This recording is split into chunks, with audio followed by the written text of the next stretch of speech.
Hello dear friends, तो मैं हूं आरती। संस्कृति पीसीएस यूट्यूब चैनल पे आप सभी का स्वागत है। मैं हाजिर हूं एक नए विषय को लेकर के। आज हम बहुत ज़्यादा इंपॉर्टेंट पर्सनालिटी के बारे में, एक ऐसी महिला के बारे में बात करेंगे जिसने पूरे भारत में हिंदू समाज से होते हुए पहली बार तलाक लिया, बाल विवाह हुआ, तलाक भी लिया, इसके बावजूद भी अपनी पढ़ाई नहीं रोकी, बहुत सारे क्षेत्रों में कह सकते हैं नई नई चीज़ें सीखी, महिला समाज को आगे प्रेरित करने की बात कही। जो पर्सनल स्पेस की हम बात करते हैं, इंडिविजुअलिटी की बात हम 21वीं सदी में कर रहे हैं, इन्होंने बहुत समय पहले ही कर ली थी कि महिलाओं की स्वतंत्रता, महिलाओं की पर्सनल चॉइस, साथ में एज ऑफ कंसेंट की, जिसकी हम अब बात करते हैं कि क्या होनी चाहिए, 16 साल, 18 साल, 18 से बढ़ा दें, 18 से कम कर दें। ये आर्टिकल बहुत महत्वपूर्ण है इस हिसाब से कि कोई ऐसी महिला जो कि पुराने समय में 18वीं शताब्दी के आसपास जो है 1800 के आसपास इनका जन्म हुआ था, जब शादी हुई मात्र 10-11 साल की, शायद इससे भी कम की रही होंगी, और उसके बावजूद ये तय करना कि मुझे पति के साथ नहीं रहना है, अपनी एक अलग पहचान बनानी है, ये सारा उस समय करना। जबकि आज के समय भी लड़कियों को आज़ादी इतनी मिल नहीं पाती है, लड़कियां पेरेंट्स के प्रेशर में शादी करती हैं और भी पता नहीं क्या, ये बहुत चीज़ें हैं, 1 बाय 1 कवर करेंगे। तो रुकमाबाई राउत नाम है इनका। बाल विवाह की शिकार होते हुए भी भारत से पहली तलाकशुदा महिला है ये। अब आपके मन में आ रहा होगा, हिंदू विवाह में तो तलाक जैसी कोई चीज़ होती नहीं। कोई बात नहीं, तलाक नहीं होता है, विवाह विच्छेद तो होता है ना। तलाक शब्द जो है उर्दू का हो जाता है, कह सकते हैं मुस्लिम समुदाय में इस्तेमाल होता है, हमारे यहाँ विवाह विच्छेद शब्द इस्तेमाल होता है। तो चर्चा में क्यों, तो 22 नवंबर को रुकमाबाई राउत को जयंती नहीं मनाई जाती, बल्कि महिला अधिकारों, शिक्षा और समाज सुधार में उनके योगदान की याद दिलाता है, क्योंकि इन्होंने बहुत सारे क्षेत्रों में जो है काम किया है, महिलाओं को मोटिवेट किया है, आगे बढ़ने प्रेरित किया है कि कैसे आप अपने अधिकारों के लिए लड़ सकते हैं। बाल विवाह और साहसिक संघर्ष, देखिए इनका विवाह कब हुआ। रुकमाबाई राउत का जन्म 22 नवंबर 1864 को मुंबई में हुआ। 11 वर्ष की उम्र उनका विवाह हो गया था, भीकाजी राउत से तय किया गया। उस समय भारत में बाल विवाह प्रथा आम बात थी, बहुत जो है ज़्यादा ही चौंकना नहीं है। बच्चों की सहमति का महत्व नहीं था। उनके सौतेले पिता ने उन्हें अपने पास रखा ताकि वह कम उम्र में विवाहिता या मातृत्व के बोझ तले ना जाए। तो आज के पिता माताओं को तो पता नहीं, लेकिन उस समय इनके जो सौतेले पिता थे, इन्होंने सोचा कि अगर इसको हमने ससुराल भेजा तो बहुत कम उम्र में ये माँ बन जाएंगी। और साथ में इनके पिता को ये भी लगता था कि जो इसका पति है वो इस लायक नहीं है कि हमारी बेटी का खास ख्याल रख पाएगा। तो उन्होंने मतलब इनको जो है ससुराल भेजा ही नहीं। रुकमाबाई ने क्या किया, सामाजिक पीढ़ियों के बावजूद अपने अधिकारों के लिए साहस दिखाया।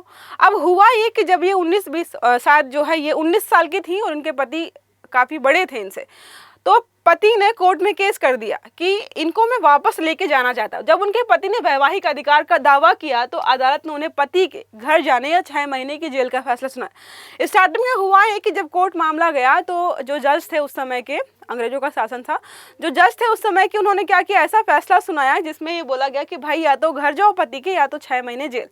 तो उन्होंने 6 महीने जेल जाना ठीक समझा, बोली घर नहीं जाएंगे पति के।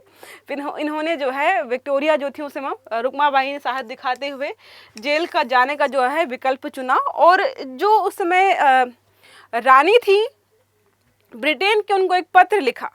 पत्र में ये बताया कि जब मेरी शादी हुई थी तो मैं बहुत छोटी थी, 11 वर्ष की उम्र में, एज ऑफ कंसेंट, और मुझे नहीं पता था जो मेरे लिए फैसला लिया जा रहा है वो सही है या गलत है। और अब मुझे समझ में आ रहा है कि मुझे शादी विवाह में नहीं रहना है, मुझे जीवन में और भी चीज़ें करनी है, तो मैं इस शादी को ख़त्म करना चाहती हूँ। फिर वहाँ से जो है दूसरे जज की नियुक्ति की गई और फैसला जो इनके हक में आया, 2000 रुपये का जुर्माना इन्होंने अपने पति को दिया और उनसे छुट्टी वाली। अब भारत का पहला तलाक केस देखो, 1885 में दर्ज हुआ। रुकमाबाई राउत का केस इतिहास में दर्ज है, इसे भारत का पहला कानूनी तलाक माना जाता है। प्रारंभिक फैसला हमने देखा, पहले जज ने पति के पक्ष में सुनाया। क्वीन विक्टोरिया को इन्होंने पत्र लिखा, पत्र के माध्यम से फैसले में बदलाव हुआ। 2000 रुपये दिए इन्होंने पति को, जिसको हम एलिमनी के नाम से जानते हैं, शायद उसमें पति को दिया गया होगा। 2000 रुपये में छुट्टी मिली इन्हें अपने पति से। और सबसे इंटरेस्टिंग बात यह है कि इन्होंने कभी शादी नहीं की। समाज में बहस, अब हुआ ये कि इस केस ने समाज में बहस खड़ी कर दी। जैसे अभी हमने देखा है, हक मूवी चल रही ना चर्चा में, तो वो मुस्लिम समुदाय के लिए, कि मुस्लिम समुदाय की में किसी महिला ने बोला कि मुझे 3 तलाक के माध्यम से तलाक नहीं देना। उस समय बहुत सारी बहस चढ़ी थी कि हमारे नियमों कानूनों में तो ये है, कानून कैसे हस्तक्षेप कर सकता है। तो यहाँ पर क्या है, इस केस ने पूरे भारत में बाल विवाह, महिलाओं के अधिकार और सहमति की उम्र, एज ऑफ कंसेंट को लेकर जो है व्यापक बहस को जन्म दिया। अभी भी चर्चा हो रही है। कई सारे लोगों ने सजेस्ट किया है कि अब हमें एज ऑफ कंसेंट 18 से घटाकर 16 कर देनी चाहिए। लेकिन लोगों ने तर्क दिया कि अगर आप 16 कर देंगी तो जो 16 से 18 वर्ष के बीच की जो लड़कियां अभी सुरक्षित हैं, कल को वो असुरक्षित हो जाएंगी, क्योंकि कोई जो पोक्सो एक्ट लगता है वो 18 वर्ष से कम उम्र के बच्चियों पर लगता है, फिर वो 16 से कम उम्र के बच्चों पर लगेगा ना, तो जो 16 से 18 के बीच सुरक्षित है वो नहीं रहेंगी, इसलिए हमारे यहाँ पर लागू नहीं किया जा रहा है।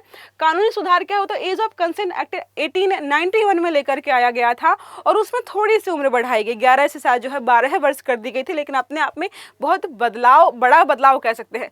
महिला अधिकारों के हिसाब से देखें तो एक मील का पत्थर था।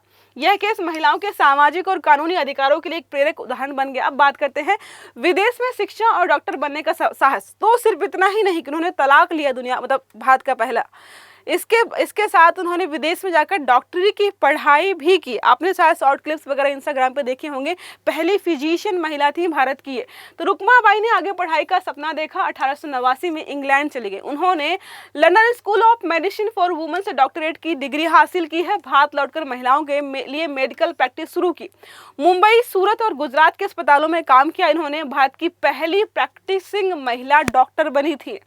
तो सोचिए, अभी आपको पढ़ने का मौका मिलता है, उसके बावजूद भी मौके का फ़ायदा नहीं उठा पा रहे हैं। 1800 के आसपास इन्होंने इतनी हिम्मत दिखाई और इतने बड़े बड़े कारनामे करके दिखाए जब समाज इतना कुंठित और इतना बैकवर्ड सोच रखने वाला था। अब लेखन और समाज सुधार में युद्ध, ऐसा नहीं कि इन्होंने सिर्फ पढ़ाई की, फिजिशियन की, डॉक्टरेट की, इसके अलावा लेखन कार्य भी करती थी। समाज सुधार के लिए बहुत सारा, खासकर महिलाओं के अधिकारों के लिए बहुत सारी चीज़ें की हैं। टाइम्स ऑफ इंडिया में उस समय इनका जो है द हिंदू लेडी के नाम से लेख आता था। सोचिए उस समय लेख ब्रिटेन और भारत दोनों में प्रकाशित होता था। इनके द्वारा लिखे गए लेख ब्रिटेन में बैठा कोई व्यक्ति पढ़ रहा होता, तो ज़्यादातर ये लेख स्वास्थ्य, शिक्षा और जो है जागरूकता से, महिलाओं के अधिकारों से संबंधित होते थे, तो लोगों को बहुत पसंद आता था। अब प्रेरक जीवन और विरासत के बारे में, तो रुकमाबाई ने कभी पुनर्विवाह नहीं किया।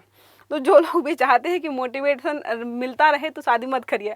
25 सितंबर 1955 को उनका निधन हो गया। उनका जीवन साहस, हिम्मत, दूरदर्शिता को दिखाता है। साथ में उनका संघर्ष जो है महिलाओं के अधिकारों और समाज सुधार के लिए प्रेरणा देता है। जाहिर सी बात है, प्रेरणा ही है हम सब के लिए, मोटिवेट करता है कि जब वो महिला ऐसे समाज में रहकर कितना आगे बढ़ सकती है, तो हम क्यों नहीं।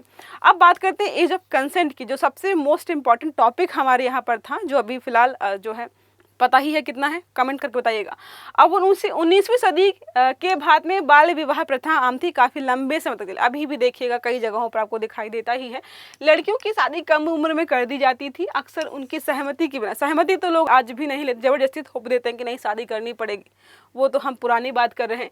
इस स्थिति में लड़कियों के शारीरिक, मानसिक और सामाजिक अधिकारों का हनन हो रहा था, उल्लंघन तो हो ही रहा था। रुकमाबाई वाला मामला हमने देखा है, 1885 में पहला कानूनी केस बना। अदालत और ब्रिटिश सरकार के सामने ये स्पष्ट किया कि उनकी शादी जो हुई थी वो उनकी सहमति से नहीं हुई थी। इससे हुआ क्या, समाज में महिलाओं के अधिकार, बाल विवाह और सहमति की उम्र के बारे में चर्चा शुरू हुई। अब कानून का निर्माण कैसे होता है, तो इस बहस और सामाजिक दबाव के बाद यहाँ पर एक एक्ट आता है, एज ऑफ कंसेंट 1891 का। यहाँ पर न्यूनतम उम्र जो है 10 साल से बढ़ाकर कितनी कर दी गई, 12 वर्ष कर दी गई। उद्देश्य था कि लड़कियों को कम उम्र में शादी और मातृत्व और शरीर और मानसिक जो भी प्रताड़ना झेलनी पड़ रही है वो सारी ना झेलनी पड़े। अब रुकमाबाई राउत के बाद लागू हुए प्रमुख कानून कौन कौन से, उनको देखते हैं। तो बाल विवाह निषेध अधिनियम 1929 में आया, आपने पढ़ा होगा इसके बारे में। जब ब्रिटिशर्स ने इसको लागू करने का जो है प्रयास किया, तो हमारे जो उस समय के फ्रीडम फाइटर्स थे, कुछ लोगों ने इसका विरोध किया था। तो कुछ लोग जज करते हैं इस आधार पर। तो क्या लिखा है, बाल विवाह पर व्यापक प्रतिबंध लगाने वाला पहला कानून था। जो न्यूनतम उम्र है 14 कर दी गई और लड़कियों की 18 वर्ष। बाल विवाह की प्रथा को रोकने की, लड़कियों की चीज़ों को या लड़कियों को सुरक्षा पहुंचाने वाला काफ़ी बड़ा कदम था। हिंदू विवाह अधिनियम आता है हमारा 1955 में, आज़ादी के बाद का। हिंदू विवाह में सहमति और तलाक के प्रावधान को स्पष्ट किया गया। अभी भी बहुत सारे जो सुप्रीम कोर्ट और हाई कोर्ट के फैसले होते हैं ये इसी से इन्फ्लुएंस होते हैं। तलाक, पत्नी और पति के अधिकार, ये सारा यहाँ पर बताया गया। संपत्ति का अधिकार किसका होगा, बच्चों के अधिकार क्या होंगे, कानून में सब कुछ यहाँ पे 1 बाय 1 सम्मिलित किया गया है। और जैसे जैसे हम आगे बढ़ रहे हैं, सुप्रीम कोर्ट और हाई कोर्ट जो है वर्डिक्ट्स के माध्यम से इसको और भी एक्सपेंड करते जा रहे हैं। जैसे राइट टू लाइफ आर्टिकल 21, पहले सिर्फ जीवन के अधिकार, सिर्फ इतना ही समझ में आता था। तो सुप्रीम कोर्ट ने धीरे धीरे इसको इतना बड़ा कर दिया है कि आजकल लगता है कि हर अधिकार हमारा राइट टू लाइफ के अंतर्गत आता है। अब बाल विवाह निषेध अधिनियम जो है यहाँ पर 2006 में, तो चाइल्ड मैरिज रिस्ट्रेन एक्ट लेकर के आ गया 2006 में। ये आधुनिक संस्करण था पुराने वाले कानून का। लड़कियों की न्यूनतम शादी जो पहले कम थी उसको बढ़ाकर 18 वर्ष और लड़कों की 21 वर्ष कर दी गई है। कुछ लोग बोल रहे हैं इसको और बढ़ा देना चाहिए, हमें लड़कियों की 21 वर्ष कर देनी चाहिए और हो सके तो इसमें भी बदलाव की जरूरत है, क्योंकि आजकल कोई 18 वर्ष की आयु में शादी नहीं करता है। ग्रेजुएशन पोस्ट ग्रेजुएशन करते करते 20, 21, 22 साल हो जाती है। सरकार वैसे मोटिवेट करती है योजनाओं के माध्यम से कि अगर आप जो है 21 वर्ष के बाद शादी करेंगे लड़की की तो हम आपको इतने पैसे दे दें ताकि जल्दी शादी ना हो। उद्देश्य क्या है? तो बच्चों की शिक्षा, स्वास्थ्य के अधिकार की रक्षा करना, इसीलिए लेकर के आया गया। नेक्स्ट हमारा है घरेलू हिंसा से महिला संरक्षण अधिनियम 2005 में लेकर के आया गया। शादी की उम्र तो जो बढ़ा दी और भी चीज़ें कर दी, लेकिन देखा कि भाई महिलाओं की सुरक्षा सुनिश्चित नहीं हो पा रही, दहेज के लिए जला देना, मार देना, ये सारा लगातार हो रहा था। उसके लिए यहाँ पर 2005 में कानून लेकर के आया गया। आपराधिक कानून संशोधन अधिनियम 2013 में बना कि भाई इसको हम अपराध बना देंगे अगर कुछ ऐसा होता है। और उसी का बहुत सारी महिलाएं जो है दुरुपयोग भी करती हैं। 498 के ए के बारे में पढ़ा होगा। घरेलू हिंसा के मामलों में गैर जमानती अपराध मानते हैं उसको, जमानत भी नहीं होती, पति का पूरा परिवार जेल चला जाता है। कई बार मामले सही भी होते हैं, कई बार गलत भी होते हैं। इस पर अभी विवाद अलग से हो रहा है कि हटाना चाहिए, कुछ बदलाव की जरूरत है कि नहीं। ये सारा हमने पढ़ा। आई होप ये आर्टिकल आपको समझ में आया होगा और अच्छा भी लगा होगा। एक प्रश्न हमारा है, रुक्माबाई राउत का जन्म कब और कहाँ हुआ? पहला है 22 नवंबर 1864 मुंबई, दूसरा है 22 नवंबर 1864 दिल्ली, तीसरा है 25 सितंबर 1955 मुंबई और चौथा और आखिरी है 22 दिसंबर 1864 मुंबई। तो सही आंसर देना आपको कमेंट बॉक्स में। आई होप ये आर्टिकल आपको समझ में आया होगा। अगर वीडियो अच्छा लगा है तो लाइक करना है, चैनल को सब्सक्राइब करना है, बेल आइकन दबाना है ताकि जितने भी इस प्रकार के आर्टिकल्स हैं वो सारे आपको समय पर मिलते रहे। तो अच्छे से पढ़िएगा। Have a good day. Thank you.